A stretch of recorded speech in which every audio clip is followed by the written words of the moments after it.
So 10th is where we had paused last time, where he says, those who are in my devotion all the time, tesham satata yuktanam bhajatam preeti purvakam dadami buddhi yogam tam yena mam upayantite. So those who keep their minds in devotion and in loving devotion with me, I give them buddhi yoga, and through that I give them the knowledge to attain me.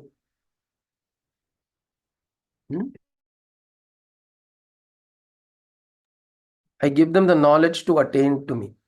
Now in the next one, 11th one today, he's saying why he gives that knowledge and how he gives it. Okay, he says, Tesham eva anukampartham. For them, only because of my compassion.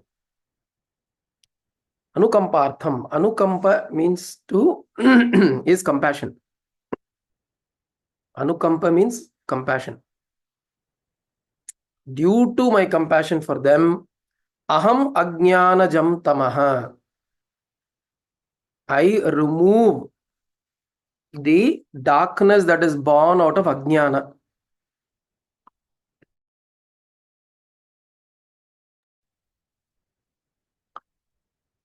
The darkness or ajnana is compared to darkness, or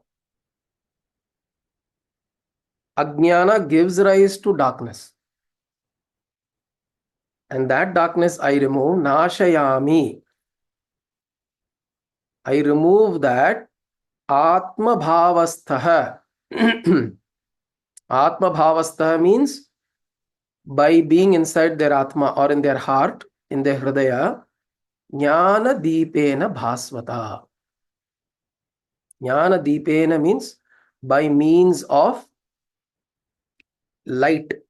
What kind of light? Deepena bhasvata. I illumine their intellect and their minds. Buddhi yoga. I give them buddhi yoga. In the previous verse he says. How does he do it? By giving luminosity.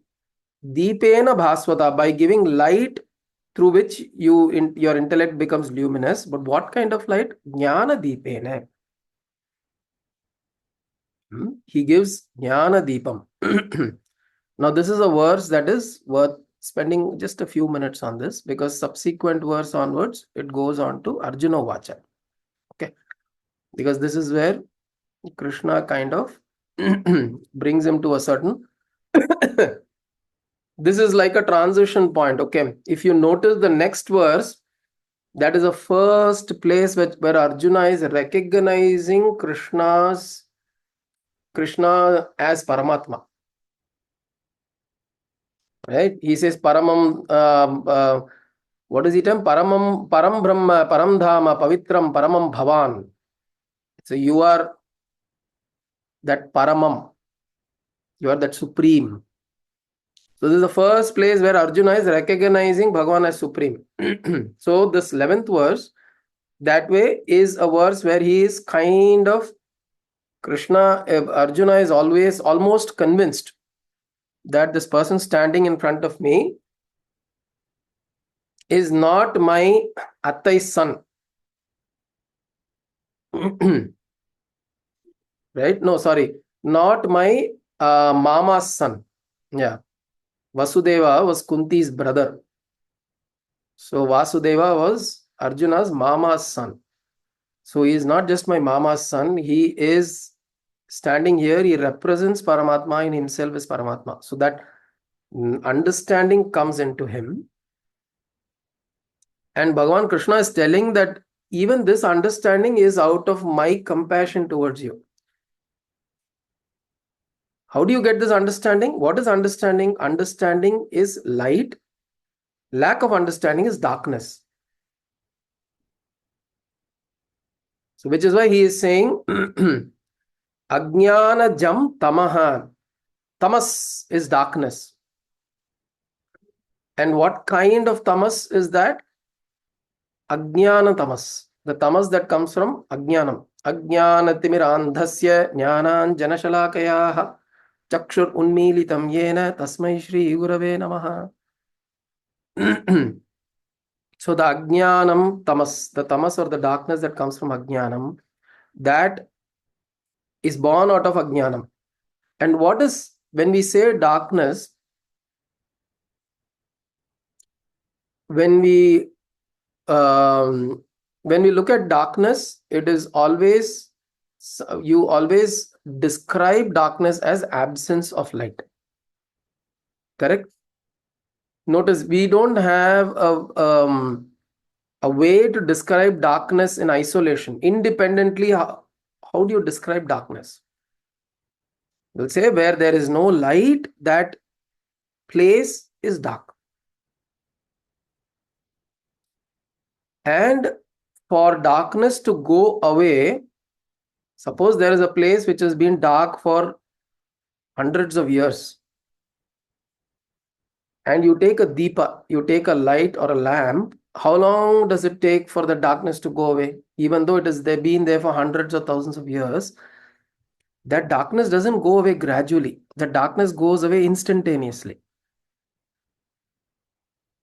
So in the same way, he says, Jnana Deepena Bhaswata, which means through the Deepa of Jnana, or that lamp of Jnana,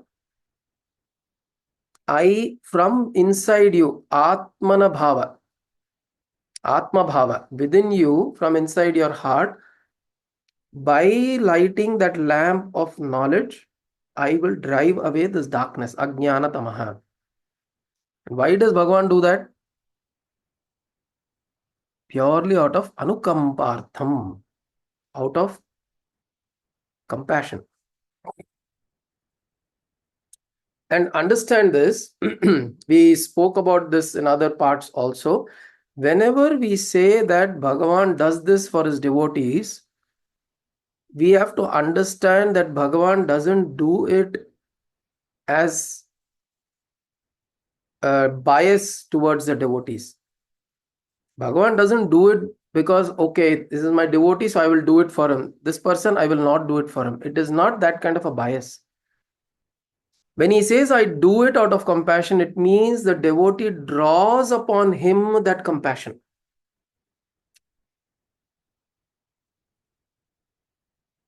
Devotee, out of sheer devotion, out of that extreme devotion,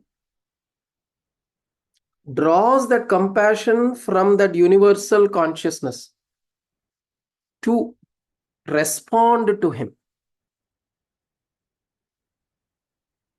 I sent one booklet for the Yatra, the Uttar Pradesh Yatra. I don't know if you got an opportunity to see.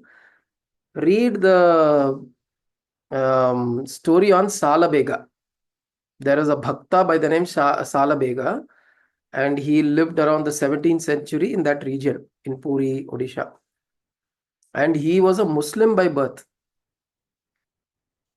But he got so devoted to Jagannath of Puri.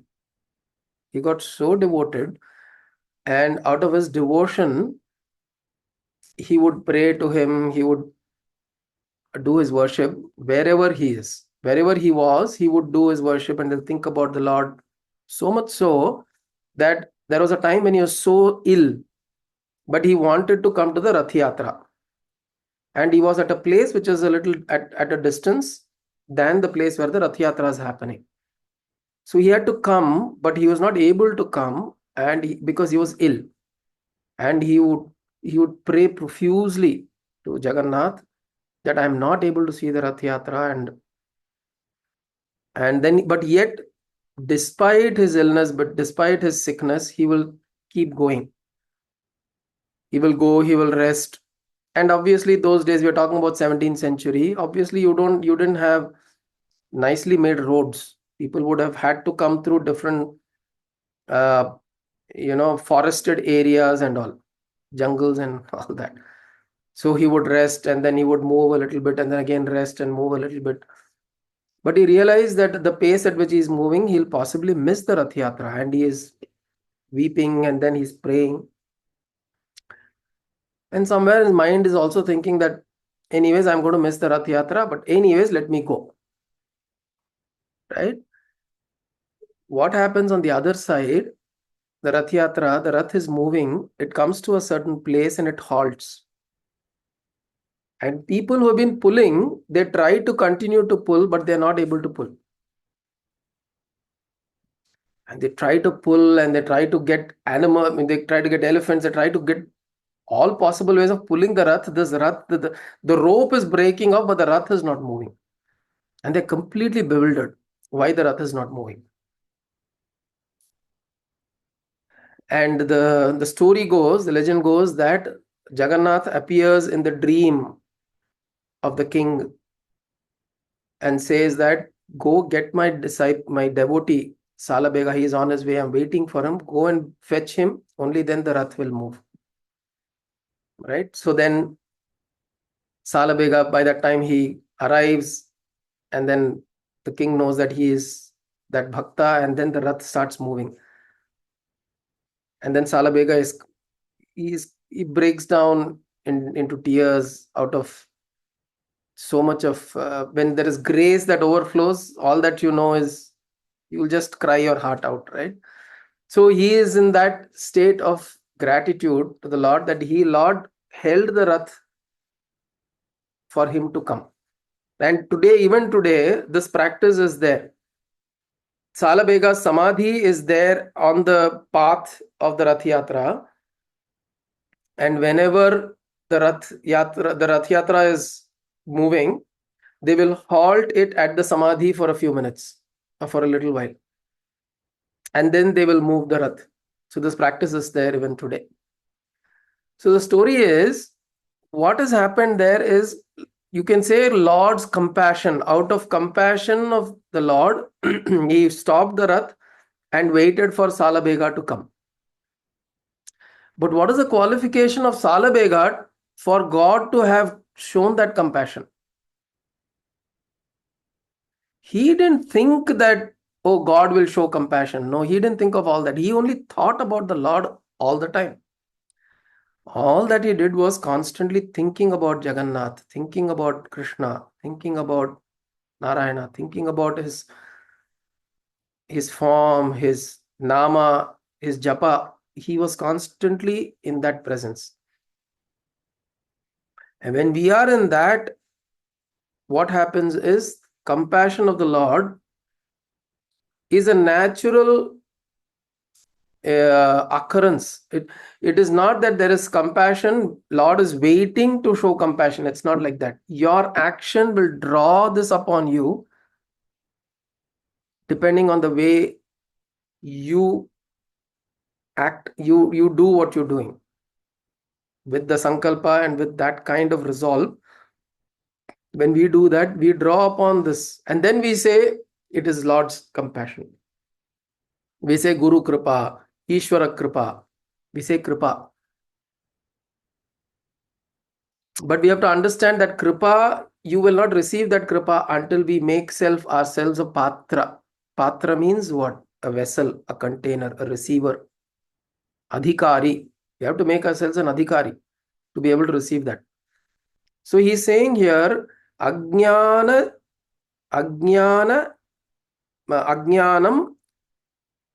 Tamaha, the tamas that is born out of Ajnanam, that I drive out by sitting in your heart only.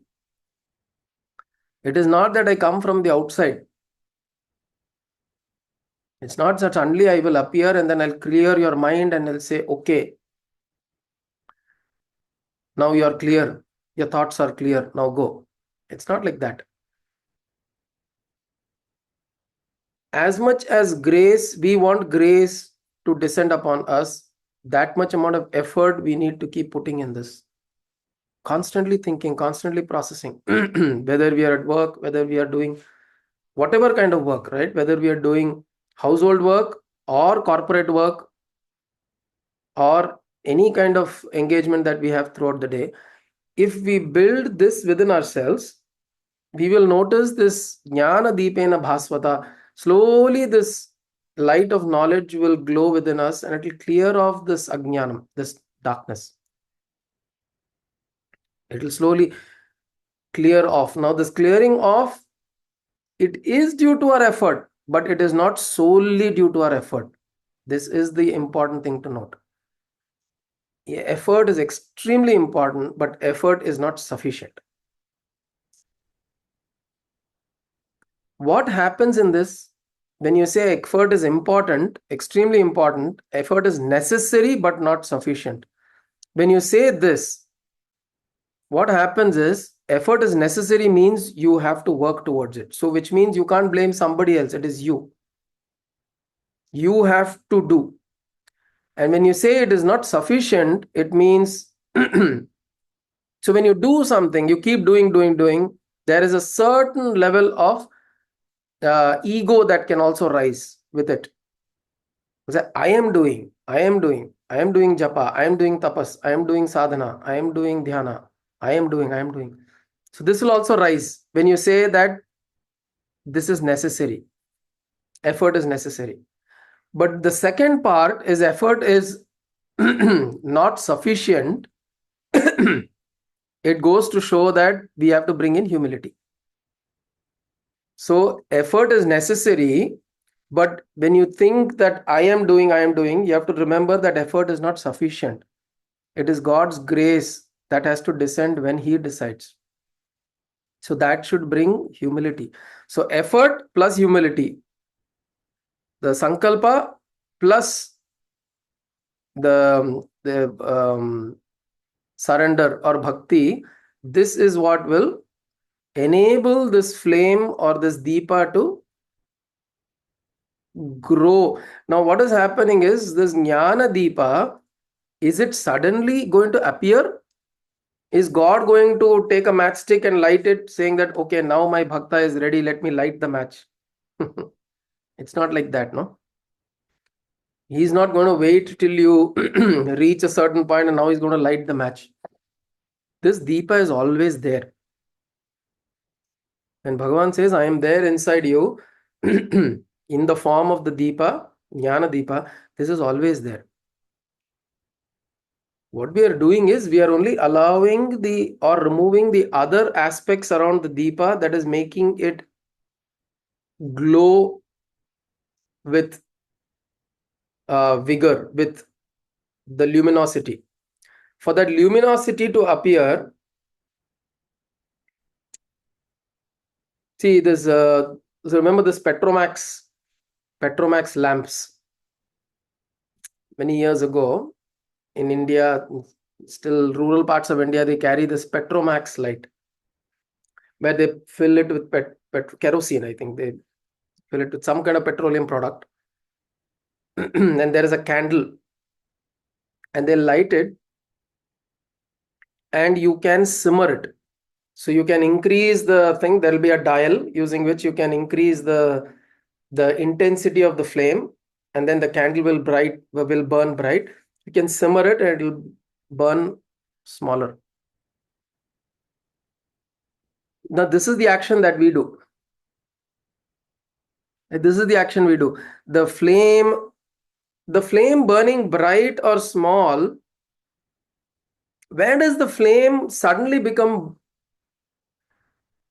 bright? Where does the brightness come from? Is by the act of turning the dial, which means you are offering it more fuel, you are increasing the size of the wick or whatever that candle size, wick size, something, and then the flame becomes big.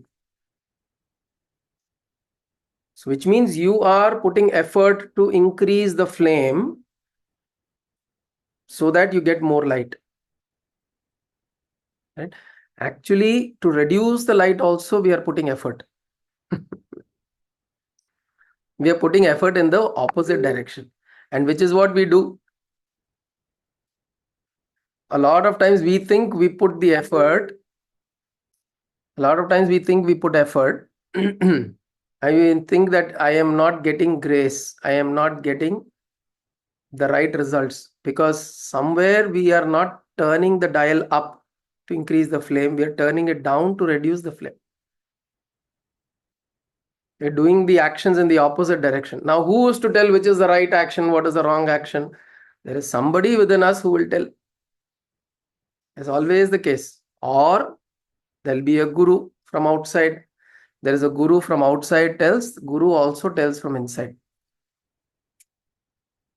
This message, this inner voice, whatever we call this, right? This is always there. This will always tell you this is the right thing for your spiritual well-being. If you want grace to operate in your life, you have to do this. You have to be in a certain way. You have to do certain things. And this, you will notice that this this message or this voice will always be there in all of us. It's unmistakable. It is just that it is not convenient. This voice is unmistakable. We will all know that voice. Tell me that at any point in time you did not know how to pray. We all know to pray. Do you think that only because our parents taught us how to pray we are praying? No. Parents introduced us to the method or tools, and they introduced us to the photo frame or the murti. But prayer that comes from the heart is not taught by anybody. The exact time when to pray, how much to pray, all of this we know.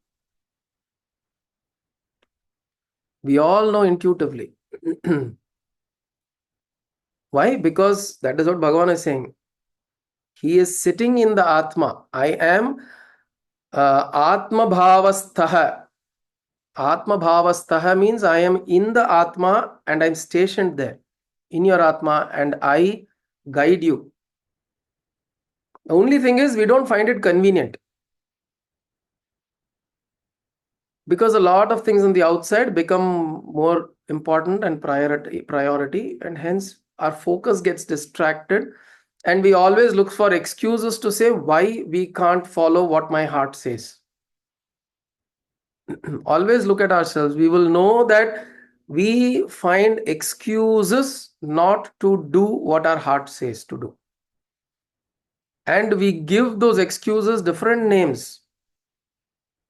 That excuse we will give different names. Oh, because I am living in society. Oh, because I am doing this. Oh, how can this? How can that? This thing we will give. Excuse we will give. But the heart is calling out.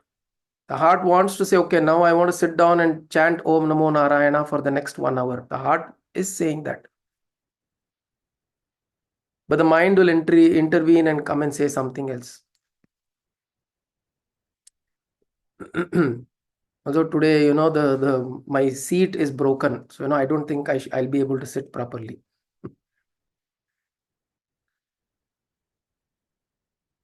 The fan is not working or the air conditioning is not working. match இருக்கு. There is something of higher priority that I need to attend to.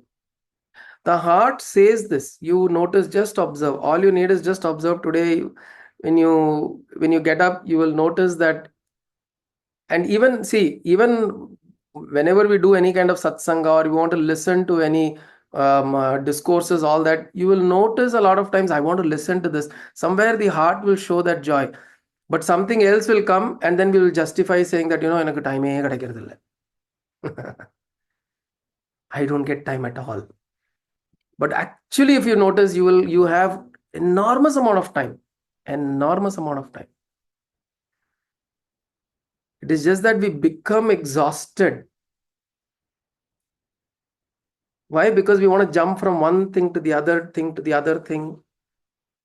And we keep jumping and we feel so exhausted, and then you're like, I didn't have any time at all. And when you get a little time, you just want to laze around. A lot of times you do that, right? We just want to laze around. We don't want to do anything. I just want to laze around. A body has its mechanism to rejuvenate. It has its mechanism to rejuvenate. It will rejuvenate. But if you compromise what your heart wants you to do, you will be at an age when, if you keep compromising, all that will remain at the end towards your life will be complaints. All that will remain is, because of this I was not able to do, because of that I learned. You can keep saying that. Life after life, we can keep saying that. And people will listen, Ayyo Pavam, that is all. But where will you be? In the same place. So what Bhagavan is saying, that Tesham eva anukampartham, out of my compassion, aham ajnanam, ajnanajam tamaha, the ajnanam that is born, or the darkness that is born out of ajnanam, I destroy that. Nashayami atma bhavastha, sitting inside you, jnana deepena bhasvata. So focus, bring your attention to that light. When you bring attention to that light, the light glows more. So this is one thing very, very interesting. When you bring your attention to something in your consciousness, that grows stronger in your consciousness. Right now, if you have to think a rose, I just want to think a rose, a red colored rose. And I think of the petals of the rose, the color of the rose, maybe the smell of the rose. Now you just think rose, rose. What's happening is your whole consciousness is now rose. Rose is filled in your rose, your consciousness is filled with rose. So in the same way, if you fill your consciousness, you bring your attention to this substance. He's saying jnana deepena. So there is a jnana deepa, which means there is a deepa within me. There is a light within me. Can you bring your attention to that light? And that light, when you focus, bring your attention to that light, which means there is this consciousness. Whatever, you can give it a form, make it saguna or make it nirguna. Make it a form like a flame or make it a form like a Krishna, Narayana, Lakshmi, Devi, Saraswati, whatever. Or don't give it a form.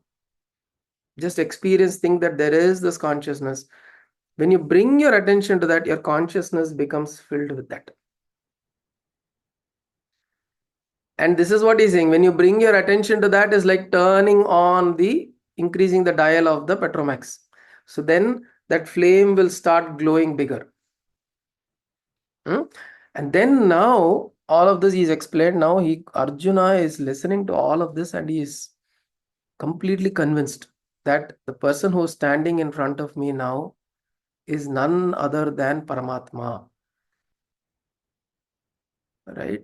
There is no other. He has got no doubt now.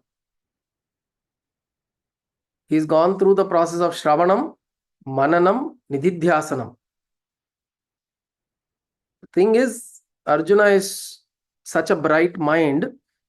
While standing in the battlefield, while Krishna is explaining to him, he is doing Shravanam, Mananam, Nididhyasanam, all of that together. He is listening, he is processing, he is asking a question, he is getting the answer, he is processing, and then once that answer is absorbed within him, then he is also going into a state of dhyana, some amount of meditation. He is absorbing that and he is also assimilating it as an experience. So the more and more Krishna is talking, there is more and more understanding that is dawning inside him. And the more understanding is growing inside him that I am not this body, I am not this mind, I am not this intellect, I am not this thing that is going to die. These people that I all see as my relatives are not necessarily they are probably relatives in this birth. I have many births, they have had many births. This Atma is something that cannot be destroyed. Nahanyate hanyamane sharire. It cannot be destroyed. So, in this way, he constantly is also processing. And this happens in many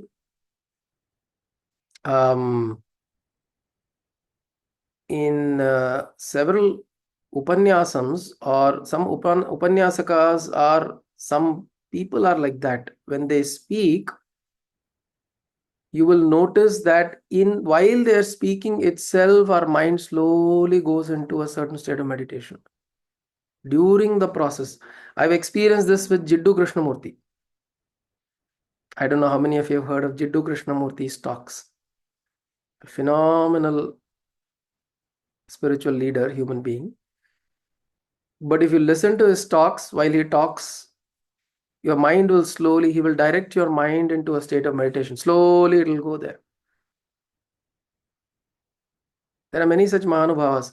By listening to them, your mind will calm down, it will go into a state of meditation. So what is happening to Arjuna? The same thing. When Krishna is talking, கேட்டுட்டே இருக்கணும் போல இருக்கு அப்படின்னு he will say, I want to keep listening to you. I want to keep listening to what you're saying. It is so beautiful. It is so joyful. Sometimes this joy is beyond logic. Many times, this particular joy of just listening to this is beyond logic. You'll say, I don't know why I like listening. I just like listening to this. I like listening to this. Whenever somebody talks Vedanta, I want to listen. Wherever somebody talks about Bhagavad Nama, I want to listen. And somebody is doing Nama Sankirtana, I want to listen. There's a family friend here, he lives in Dubai. His name is Guru.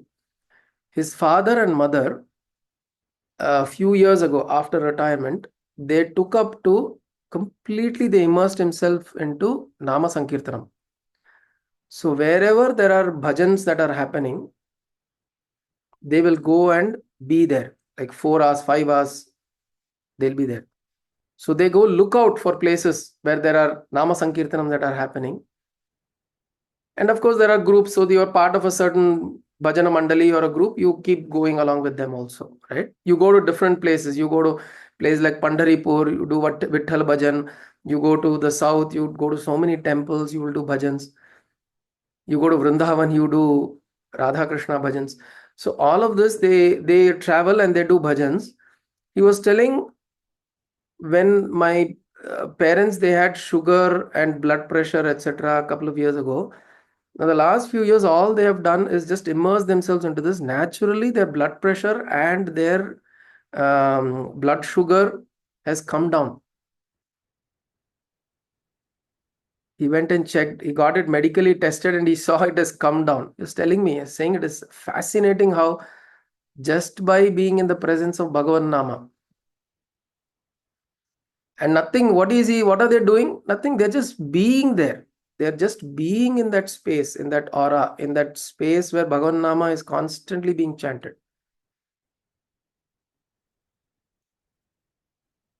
Right? And they are also probably about 75 plus Mama Mamis. So by doing this constantly, it becomes like a rasa. Like Chaitanya Mahaprabhu says, it is like a rasa that I want to keep drinking. It's a juice. You get intoxicated with this juice.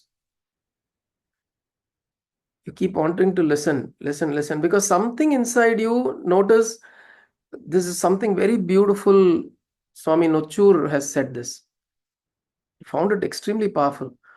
He said, the best Upanyasam or the best Vedanta Vichara in an Upanyasam, because a lot of people attain or get that realization during an Upanyasam itself.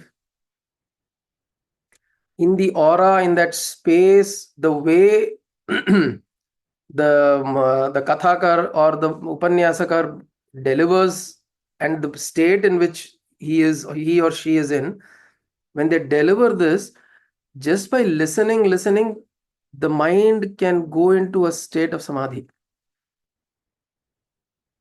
A lot of people also get realizations during that.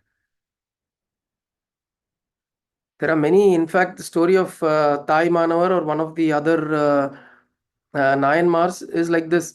He sees his guru from a distance on the stage. He still doesn't know he's his guru. He's looking for a guru. He sees him on the stage and he's giving upanyasam. He's looking, and then he's just listening to what the guru is talking. And then his mind goes into a state of samadhi. So Swami Nochur says, the best kind of Shravanam is when you, from what you're listening, the content of what you're listening, from that, if you can bring your mind within you to see who is listening. Who is it that is within me who is listening? When I bring my mind to that state, then the words that come in are essentially words that enable you to stay in that state. So the words that come from the Upanyasaka is, or the Guru is like a vehicle that takes your consciousness within yourself. It's like a vehicle that carries your consciousness slowly within ourselves. So my focus is not about the story or the content or the vakya or the words, but the words that are coming are taking me slowly into that place within me where this deepa is there. This light of consciousness is there within me. So if I take my light of consciousness, focus, my attention goes there, then I stay there. And then the words that are flowing, they make sure my consciousness remains there.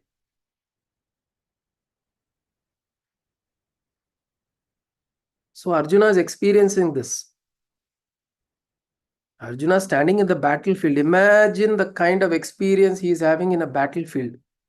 Can you imagine yourself standing at the Gaza Strip? Huh? The West Gaza Strip and having this kind of experience. Unbelievable, right? You're standing in a battlefield where you're about to fight, and you are on your shoulders is the responsibility of taking this whole battle to victory. Because a lot of Arjuna had a huge amount of performance pressure, right? He was like the Dhoni or the Virat Kohli who had to make sure that they win the battle. And that place, he is having this beautiful experience of Atma Sakshatkara. Without having this experience, he will not be able to say what he's going to say now, right? What is he saying here? Arjuna vacha param brahma param dhama pavitram paramam bhavan purusham shashvatam divyam adidevam ajam vibhum ahustvam rishaya sarve devarshir naradastatha asito devalo vyasah swayam chaiva bravishi me. So he's telling you are that param Brahma, you are the supreme Brahman. You are the Param Dhama. You are the place. You are the Narayana. You are the place of supreme. You are the supreme resting place, Param Dhama. Pavitram Paramam Bhavan. You are the pure and you are the supreme of all. In all respects, you are the supreme. You are the Purusham. You are the Paramam Purusham. You are the greatest, the Lord of all, and you are the Purusha of all. You are the Adi Purusha. Shashvatam Divyam. You are eternal, you are divine. Shashvatam Divyam. Adi Devam Ajam Vibhum. You are before all gods. Adi Devam. You are before all creation and all gods and all deities and all of that. You are before that. And you are Ajam. You are unborn. Vibhum. You are the great. Ahu Tvam Rishayah. They declare you. Sarve Devarshaya Naradaha, including Devarishi Narada Tatha, including him, all of them declare that you are that greatest. And now you are declaring that yourself, you are declaring it to me. Says Swayam Chaiva Bravishi Me. You are also declaring the same thing to me. Which one? That you are the greatest amongst all of this. Right? So now just visualize the kind of experience he is having, Arjuna is having, that is experience that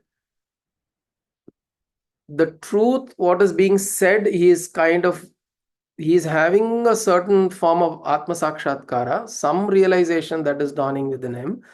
And he is also recognizing that outside him as Paramatma that is standing in front of him and giving all that knowledge. And then he is saying all that is being declared by so many sages, including Narada Rishi and the Devatas, that great being is this. This is that great being, and you are also now telling me you are that great being. Okay. So he is going on to experiencing that.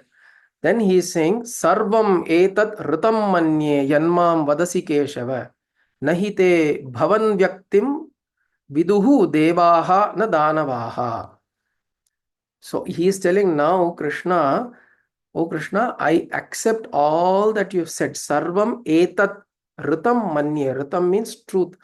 I take all that you have explained to me as truth. Vadasi Keshava. Yat mam vadasi Keshava. Oh Keshava, whatever you have explained to me, I take that as truth. Nahi te bhavan vyaktim viduhu. Nobody has the true understanding of viduhu means to understand. This Bhagavan Vyaktim, this Bhagavan, Supreme Personality of yours, this true personality of yours, nobody really understands this. No Devata, Devaha, na Devaha, na Danavaha.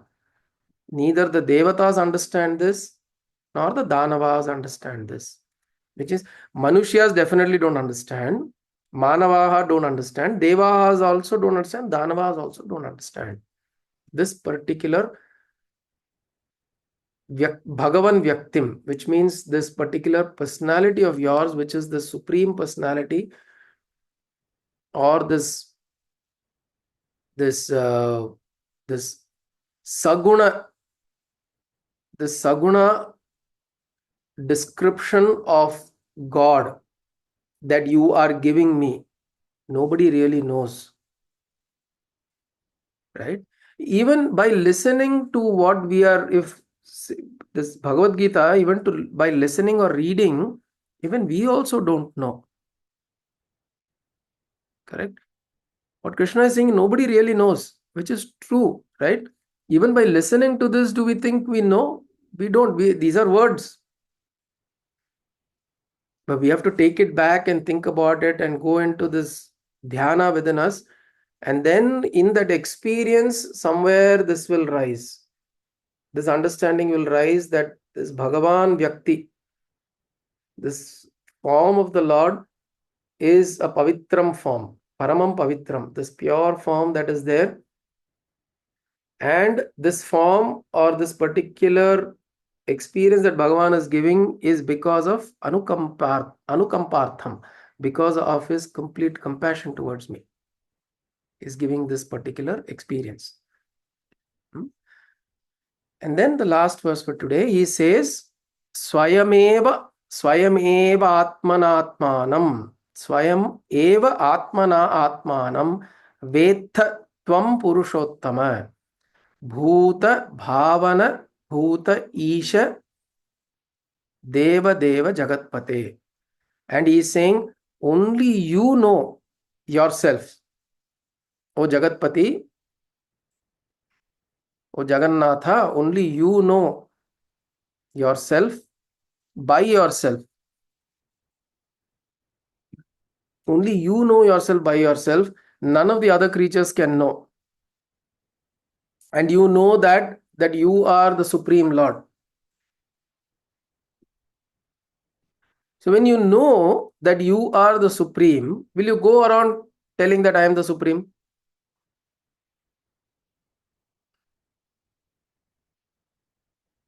You will not. Just think about it. For example, the CEO of an organization, if he knows he has power over all the 5,000 employees or the 20,000 employees, he will not keep going around the organization saying, I am the CEO, I am the CEO, I am the CEO. He will not say that. He will not do that. He knows in his mind that he can influence and direct and govern and change and do a lot of things in the organization to impact each and everyone's lives. But he will not go around claiming that he is the CEO. A lot of times it would happen that in companies people work, they may know the CEO by name, they may not know him by photo or whatever. And even if he comes around your desk, you would not even know the CEO is coming.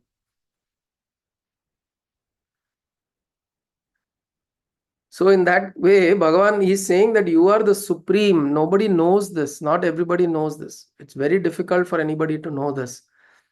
But at the same time, I don't think you care that you don't, it's not that you want everybody to know that you're the supreme. You are the creator of everything. You are the Lord of everything. I am recognizing this. This is another interesting that happens to most devotees or most of us is when we realize something about the glories of the Lord in our heart, one of the things we will think that others don't know. I have understood something. We'll immediately think that others don't know. நான் மற்றவெல்லாம் முட்டாள் எனக்கு புரிஞ்சிருது அப்படிங்கிற ஒரு feeling ஒன்று வரும். I am privileged. I got to know. It is important to think that yes, I have received grace. I have received understanding. But when this grows, we should also understand anukampartham. Adu anukampana should also come in our heart. Compassion should come. Say maybe others also know. I have understood it now. Maybe others also know. Maybe others also have understood it. Right? Or maybe they're acting as though they don't understand. Just a little bit there, they're so caught up with daily things. They are maybe their understanding is there. It's just that they're caught up with little things that they don't have just time to just pull their sense together to look at it. So maybe it's just that this compassion should also come. Understanding develops, compassion towards fellow beings should also develop. Should also think that people around me are also in the same journey. And as I am understanding, they are also understanding different things. I am going through this journey of recognition, realization. They are also in the journey of realization. Right? So Krishna is having this great realization within him. This will slowly lead him to the Vishwarupa Darshana. Okay, that is where it's leading. So we'll see that over the next few weeks. ॐ कायेन वाचा मनसेन्द्रियैर्वा बुद्ध्यात्मना वा प्रकृते स्वभावात् करोमि यत् सकलं परस्मै नारायणायेति समर्पयामि सदाशिवायेति समर्पयामि जगदम्बिकायै इति समर्पयामि सद्गुरुनाथायेति समर्पयामि हरि ओं तत्सद्गुरुभ्यो नमः